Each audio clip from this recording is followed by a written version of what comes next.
It's Stephanie Marthinus-Hans here. I'm sitting here thinking, I can't believe I put that video online. I was like watching it and I'm like, oh my god, Stephanie, why did you do it? But at the same time, I am so grateful that I did, because so many of you guys sent me some of your love and support, and a lot of you guys were actually in the same boat as me, and I tried my best to respond to everyone who had sent us like messages and Facebook comments and gave us really your opinions. And some of you guys mentioned what did for yourselves and what it is that you guys done. And of course we got some judgmental comments and people being nosy, and that's normal, it's fine, you know, we took it. I knew that was gonna happen and it's okay, you know.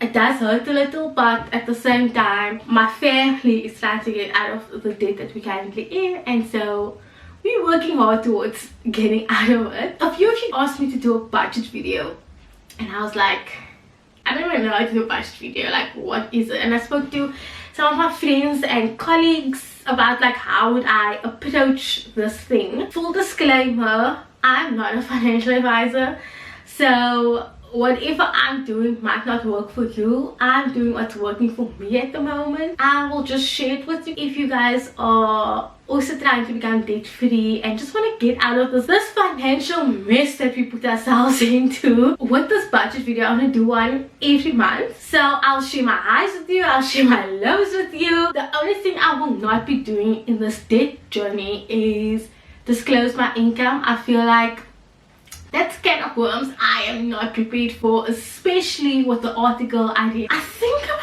2 months ago. 10% of South Africans are earning above 7,300 rand. It's such a complex situation, especially when it comes to incomes and pay, etc. So what I'm gonna do is that I'll share with you guys what's on my budget and where my money is being allocated and how I am doing it. At the moment, I'm doing it on an Excel spreadsheet. So if you guys want me to share the Excel spreadsheet I have and that I'm working on, let me know in the comment sections below, and I will link it in my next video, and you guys can customize it however it works for you guys.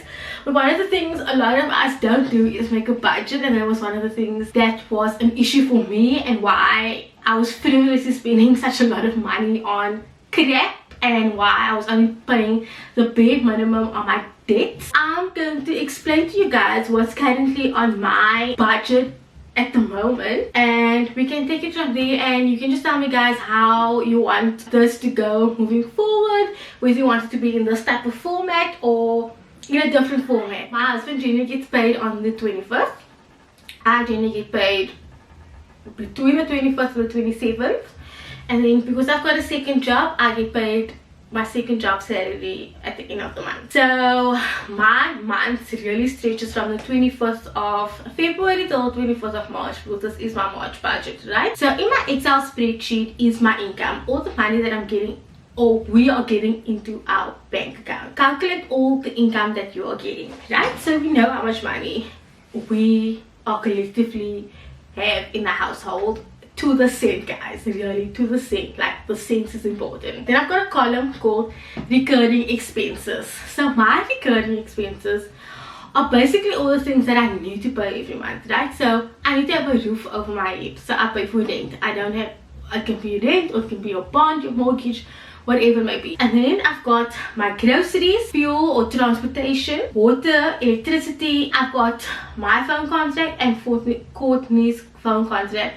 He actually got one last month, and I'll explain to you why. Personal care, car insurance and hair, which is for Courtney. I mean, yeah, it's 70 rand, but I am now counting for every cent and where exactly my money is going. So my next category is my policies. I mentioned in my first video that Courtney and I have a 2-in-1 savings account, and also my husband, he works for a corporate company, so he has those benefits of a pension fund, a provident fund, funeral policies, medical aid, the whole shebang. He's got it all. I don't work for a company like that, so I am forced to get a retirement annuity. So under my policies at this stage are our 2-in-1 savings accounts and then my retirement annuity. I've got a column for debt, right? Because we all have debt, and I am now actively trying to get out of it. Under it, I have my credit card, our car loan,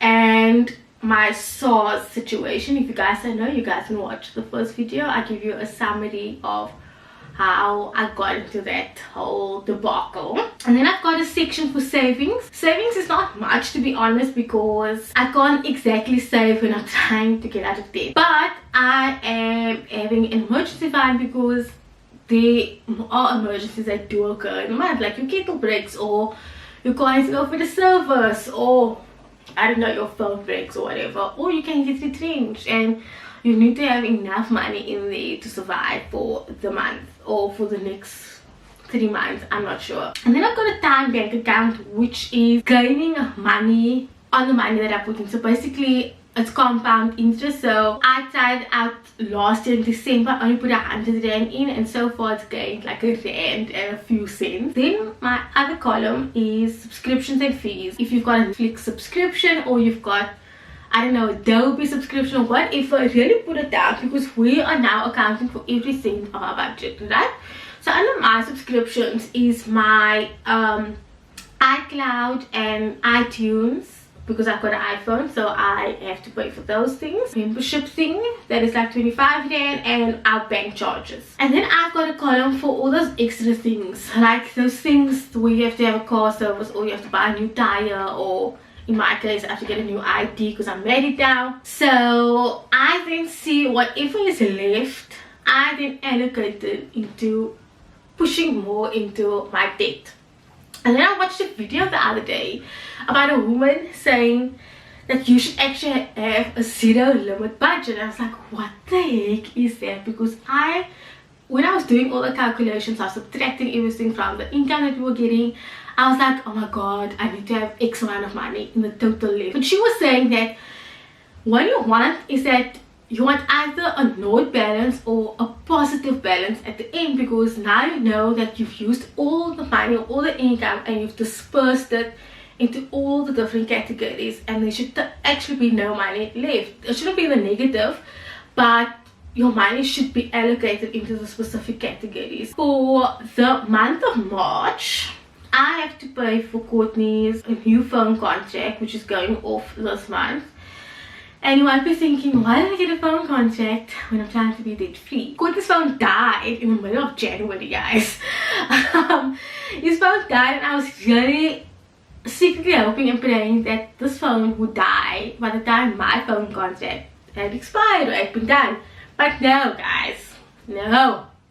So unfortunately we had to get him a phone contract. There was no other way. Not that we have like a shitload of savings to pay for the phone in cash. It is his normal phone contract amount plus a pro rata of like 120 rand. So I'm short of 120 rand this month. And how we funded this contract was to get grocery budget.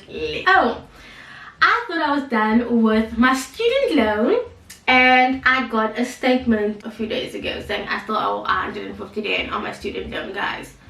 I mean, really, the bank could have just like taken it away. But anyway, so I still owe an additional 150 rand towards my student loan. I was talking to my colleague. She said that she and her husband actually has an allowance. So they get an X amount of allowance that allows them to buy them a coffee once in a while, or buy that liquor cook sister that's on, so they're not like that full on restricted. And she's like, it really works for them. Courtney and I are getting both an allowance of 200 rand. I know that is little, but you know what? We can work with it, and I will let you guys know if that allowance thing works. I spoke in my other video about Courtney and I not dining out because we still want to travel. It's still our thing. We are thinking of traveling every 3 months, and 3 months is coming up in March. I have an 800 rand travel voucher. Additional cost to my accommodation is a 400 rand. So when I was traveling last year with no budget and just like spending money, we're not doing it for 2020. And then I'm adding an additional 300 rand as spending money, you know, some money left which I can allocate to my debt. I don't think I'm ever been so happy to put more money to my debt. I am putting an additional 1,000 rand to my credit card, and an additional, let me see, 300 rand toward my existing SARS thing. And we decided that was got these car loans. We are not going to put additional money to it because we are simultaneously trying to get rid of my credit card and my SARS thing together, so that once that is done, we'll take both of the monies that I was paying for these accounts and just shoving it into his vehicle loan. And after dividing all our money, I have a total of, oh, wait a minute guys. Also, my husband got a 200 rand fine, traffic fine. I did put it in here. So my total 83 rand and 27 cents. Let me know if you guys want my Excel spreadsheet. I'll share it with you guys. And let me know if this method works. If you've got a method of your own, I'd love to try it out. Look, it's trial error at this point, and I'm open to any idea. Like I said, I'm gonna share every high and every low and every tear and every joy with you guys, because I think it's very important to have open conversations about this. My other goal, besides trying to be debt free, is to read a book a month. I finished The Subtle Art of Not Giving a Fuck. Awesome book, guys, really awesome. This month is Rich Dad, Poor Dad. It is so awesome. You can see how far I am in the book, the financial book basically. And I'll see you guys in my next video.